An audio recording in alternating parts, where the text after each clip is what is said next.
नमस्कार दोस्तों, स्वागत है आपका बुक ट्यूबर हिंदी पर। क्या आपने कभी महसूस किया है कि डिप्रेशन आपकी पूरी ज़िंदगी पर हावी हो गया है? आपका शरीर थका हुआ महसूस करता है, दिमाग में नेगेटिव बातें घूमती रहती हैं और छोटे से छोटा काम भी बड़ा मुश्किल लगने लगता है। डिप्रेशन आपकी एनर्जी को ख़त्म कर देता है और मोटिवेशन जैसे गायब हो जाती है। लेकिन क्या आपको पता है, एक्शन ही वो सीक्रेट है जो मोटिवेशन लाने में मदद करता है। आज हम बात करेंगे जॉन डी प्रेस्टन और जूली ए फास्ट की book getting it done when you're depressed के उन प्रैक्टिकल टूल्स और स्ट्रैटेजीज़ की जो आपको डिप्रेशन के टफेस्ट दिनों में भी आगे बढ़ने में मदद करेंगी। ये सच है कि जब कोई डिप्रेशन में होता है तो हर काम पहाड़ जैसा लगता है। सुबह उठना, ब्रश करना, नहाना, यहाँ तक कि किसी से बात करना भी एक बहुत मुश्किल काम की तरह लगने लगता है। हम सोचते हैं कि जब हमारा मूड ठीक होगा, जब हमें मोटिवेशन आएगी, तभी हम कुछ कर पाएंगे। लेकिन यही सबसे बड़ा भ्रम है। मोटिवेशन इंतज़ार करने से नहीं आती, ये एक्शन लेने से पैदा होती है। इमेजिन कीजिए कि आप एक कमरे में बैठे हैं। सब कुछ धुंधला और भारी महसूस हो रहा है। आपका मन किसी भी चीज़ में नहीं लग रहा। आप सोचते हैं कि जब आपको अच्छा महसूस होगा, तब आप अपने ज़रूरी काम करेंगे। लेकिन क्या होगा अगर वो अच्छा महसूस करने वाला पल कभी आया ही नहीं? क्या आप पूरी ज़िंदगी मोटिवेशन का इंतज़ार करते रहेंगे? नहीं। और यहीं पर कहानी बदलती है। फेनिया नाम की एक लड़की थी जो एक समय पर डिप्रेशन से जूझ रही थी। वह एक बेहतरीन पेंटर थी, लेकिन उसकी हालत ऐसी हो गई थी कि ब्रश उठाने का भी मन नहीं करता था। उसे लगता था कि बिना इंस्पिरेशन के, बिना पैशन के वह कोई अच्छा आर्ट नहीं बना पाएगी। वह इंतज़ार करती रही, लेकिन मोटिवेशन कभी नहीं आया। फिर एक दिन उसने सोचा कि सिर्फ 5 मिनट के लिए ही सही, लेकिन उसे पेंटिंग करनी चाहिए। उसने अपना ब्रश उठाया, कैनवास पर पहला स्ट्रोक मारा और फिर दूसरा। धीरे धीरे वह पेंटिंग में डूब गई। जब वह काम पूरा कर चुकी थी, तब उसने अपनी बनाई हुई पेंटिंग को देखा। उसे यकीन नहीं हुआ कि उसने इतना खूबसूरत आर्ट बनाया था, बिना किसी मोटिवेशन या इंस्पिरेशन के। यहीं पर असली सबक छिपा हुआ है। फेनिया ने यह समझ लिया कि फीलिंग्स आपकी क्षमता तय नहीं करती, बल्कि एक्शन करता है। हम अक्सर सोचते हैं कि जब हमें एनर्जी महसूस होगी, जब हमें इंस्पिरेशन मिलेगी, तब हम काम करेंगे। लेकिन हकीकत यह है कि मोटिवेशन हमेशा एक्शन के बाद आती है, उससे पहले नहीं। मान लीजिए कि आपको जिम जाना है, लेकिन मन नहीं कर रहा। आप सोचते हैं कि जब आपको मोटिवेशन महसूस होगा, तब आप जाएंगे। लेकिन जिस दिन आप ज़बरदस्ती खुद को जिम तक खींच ले जाते हैं, उस दिन आपको वर्कआउट के बाद एक अलग ही सेटिस्फैक्शन महसूस होती है। ये सेटिस्फैक्शन ही असली मोटिवेशन है, और ये तभी आती है जब आप एक्शन लेते हैं। डिप्रेशन का सबसे बड़ा हथियार यही होता है। ये आपको इनर्शिया में डाल देता है। आपका मन नहीं करता तो आप कोई एक्शन नहीं लेते। जब आप कोई एक्शन नहीं लेते, आप और ज़्यादा बुरा महसूस करने लगते हैं और अगली बार एक्शन लेना और भी मुश्किल लगने लगता है। यह एक साइकिल बन जाती है। लेकिन अगर आप इस साइकिल को तोड़ना चाहते हैं, तो एक्शन लेना ही एकमात्र तरीका है। भले ही आपको मोटिवेशन न महसूस हो, भले ही आपको लगे कि आपका मन नहीं कर रहा, लेकिन बस खुद से कहिए, सिर्फ 5 मिनट के लिए कोशिश करता हूँ। और जब आप शुरुआत करेंगे, तो धीरे धीरे आपका मन लगने लगेगा। ये प्रिंसिपल सिर्फ डिप्रेशन ही नहीं, बल्कि ज़िंदगी के हर मुश्किल समय में लागू होता है। किसी भी बड़े गोल को हासिल करने के लिए इंस्पिरेशन की ज़रूरत नहीं होती, बल्कि डिसिप्लिन और छोटे छोटे एक्शंस की ज़रूरत होती है। न्यूटन का पहला लॉ भी यही कहता है, कोई भी ऑब्जेक्ट इनर्शिया में तब तक रहता है जब तक उस पर एक्सटर्नल फोर्स अप्लाई न की जाए। यानी अगर आप रुक गए हैं, तो आपको खुद ही अपनी ज़िंदगी को धक्का देना होगा। और एक बार जब आप चल पड़े, तो मोमेंटम खुद ब खुद बनने लगेगा। सोशल मीडिया का इस्तेमाल आज हर कोई करता है, लेकिन क्या आपने कभी सोचा है कि यह आपकी ऊर्जा को किस तरह चुपचाप ख़त्म कर रहा है? आप बस 5 मिनट के लिए इंस्टाग्राम या यूट्यूब खोलते हैं, लेकिन जब होश आता है तो 2-3 घंटे निकल चुके होते हैं। स्क्रीन से हटने के बाद आप थकान, खालीपन और गिल्ट महसूस करते हैं। आपको लगता है कि आपने बहुत कुछ देख लिया, लेकिन असल में कुछ भी प्रोडक्टिव नहीं किया। ये कोई कोइंसिडेंस नहीं है। सोशल मीडिया को इस तरह से डिज़ाइन किया गया है कि आप जितनी देर तक इसे इस्तेमाल करेंगे उतना ही आपका दिमाग उसमें उलझता जाएगा। हर स्वाइप, हर लाइक, हर नोटिफिकेशन आपके दिमाग में डोपामाइन रिलीज करता है, वही केमिकल जो ड्रग्स लेने पर निकलता है। यह आपको एक और वीडियो देखने, एक और पोस्ट पढ़ने के लिए मजबूर करता है। और इस पूरे प्रोसेस में आपकी एनर्जी, मोटिवेशन और विल पावर धीरे धीरे खत्म हो जाती है। सबसे खतरनाक चीज़ यह है कि सोशल मीडिया आपको दूसरों की परफेक्शन दिखाता है। वहाँ हर कोई खुश, सक्सेसफुल और परफेक्ट दिखता है।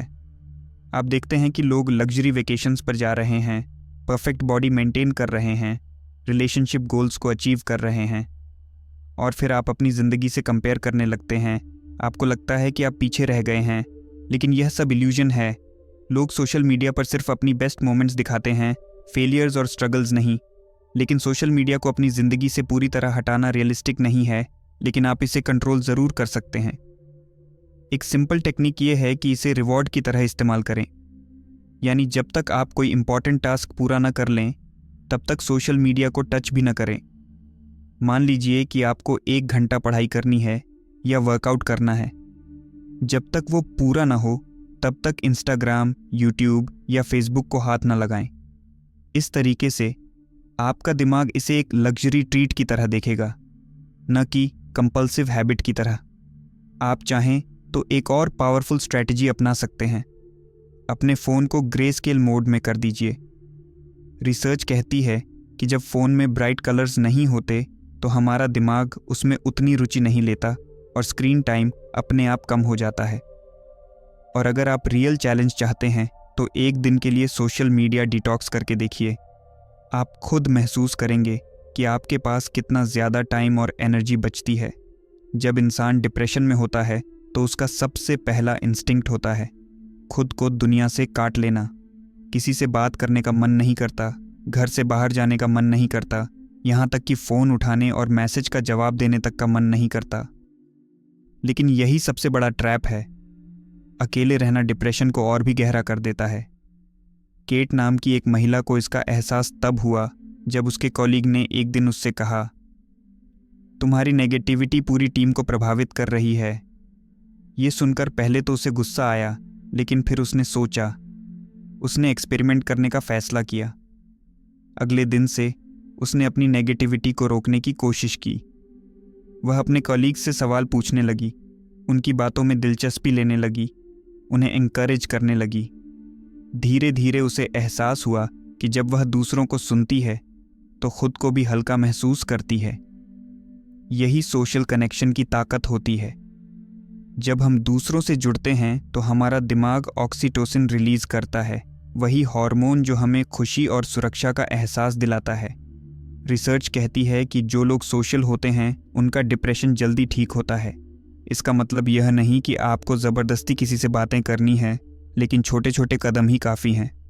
अगर आप इंट्रोवर्ट हैं और ज़्यादा सोशलाइजिंग पसंद नहीं करते, तो भी बस एक सिंपल स्ट्रेटजी अपनाइए। दिन में एक बार किसी को जेन्युइन अप्रिसिएशन दीजिए। हो सकता है कि आपका दोस्त कुछ अच्छा कर रहा हो या आपके किसी ने कोई अच्छा काम किया हो, बस उनकी तारीफ कर दीजिए। एक छोटी सी बातचीत आपका माइंडसेट शिफ्ट कर सकती है।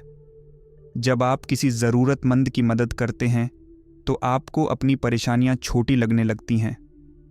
हार्वर्ड की एक स्टडी के मुताबिक जो लोग दूसरों की मदद करते हैं वे खुद ज़्यादा खुश और मानसिक रूप से मजबूत होते हैं। डिप्रेशन से बाहर निकलने का सबसे बड़ा तरीका यही है, दूसरों की तरफ ध्यान मोड़ना। जब आप खुद में ही उलझे रहते हैं तो आपकी प्रॉब्लम्स और बड़ी लगने लगती हैं। लेकिन जब आप दूसरों की ज़िंदगी में वैल्यू ऐड करते हैं तो आप अपनी ही ताकत को पहचानने लगते हैं। दुनिया में हर कोई किसी न किसी तरह से संघर्ष कर रहा है। आपको बस कनेक्शन बनाने की ज़रूरत है, और यह कनेक्शन सोशल मीडिया से नहीं बल्कि रियल लाइफ इंटरैक्शन से आएगा। डिप्रेशन की सबसे बड़ी चाल क्या होती है? ये आपको यकीन दिलाता है कि कुछ भी करने का कोई मतलब नहीं है। सुबह उठने का मन नहीं करता, ब्रश करने का मन नहीं करता, नहाने का मन नहीं करता। ऐसा लगता है जैसे आपका शरीर भारी हो गया हो और हर छोटा काम पहाड़ जैसा लगने लगता है। लेकिन यहीं पर असली गेम शुरू होता है, क्योंकि जितना आप रुकते हैं उतना ही आपका मन आपको और रोकता है। और अगर आप इस जाल में फंस गए तो यह महीनों तक खींच सकता है। लेकिन कुछ लोग इस ट्रैप से बाहर निकलना सीख जाते हैं। एलेक्स नाम का एक व्यक्ति जब डिप्रेशन में था तो उसने खुद को एक फौजी की तरह कमांड देना शुरू कर दिया। उठो, तैयार हो जाओ, चलो। वह अपने दिमाग को सोचने का मौका ही नहीं देता था। बस अलार्म बजते ही खुद को हुक्म देता और सीधे उठ जाता। ये सुनने में मामूली लग सकता है, लेकिन जब आप खुद को टालने की आज़ादी ही नहीं देते तो आप इनर्शिया से बाहर निकलने लगते हैं। न्यूरोसाइंस के मुताबिक मोशन क्रिएट्स इमोशन, यानी आपका मूड आपके एक्शन से बदल सकता है। जब आप बिना सोचे समझे उठते हैं, तैयार होते हैं और दिन की शुरुआत करते हैं तो आपका दिमाग भी उस एनर्जी को पकड़ने लगता है। अगर आप डिप्रेशन में हैं और आपका दिमाग हर काम को अवॉइड करना चाहता है तो बस एक सिंपल रूल अपनाओ। जब कोई ज़रूरी काम करने का ख्याल आए तो बस 3 सेकंड में उसे करना शुरू कर दो। न ज़्यादा सोचो, न बहाने बनाओ, और फिर देखो कैसे आपका दिन खुद ब खुद स्ट्रक्चर में आना शुरू हो जाता है। डिप्रेशन की सबसे बड़ी समस्या ये होती है कि यह आपको सुस्त और कमज़ोर बना देता है। आपका शरीर स्लगिश महसूस करता है, कोई मोटिवेशन नहीं बचती। एक्सरसाइज करने से डोपामाइन, सेरोटोनिन और एंडोर्फिन्स ये रिलीज होते हैं जो कि डिप्रेशन को कम करने में मदद करते हैं। यही कारण है कि दुनिया के सबसे सफल लोग एक्सरसाइज को अपनी डेली रूटीन का हिस्सा बनाते हैं। और अगर आप जिम नहीं जा सकते तो सिर्फ 20 मिनट की वॉक ही आपकी ज़िंदगी बदल सकती है। लेकिन सिर्फ शरीर को एक्टिव करना ही काफ़ी नहीं है, आपके दिमाग को भी एक्टिव होना चाहिए। क्रिएटिविटी डिप्रेशन से बाहर निकलने का सबसे अंडर एस्टिमेटेड तरीका है। एरियल नाम की एक लड़की को बचपन से ड्राइंग का शौक था, लेकिन जब वह डिप्रेशन में गई तो उसने यह सब छोड़ दिया। उसे लगा कि जब तक वह अच्छा महसूस नहीं करेगी वह अच्छी ड्राइंग नहीं बना पाएगी।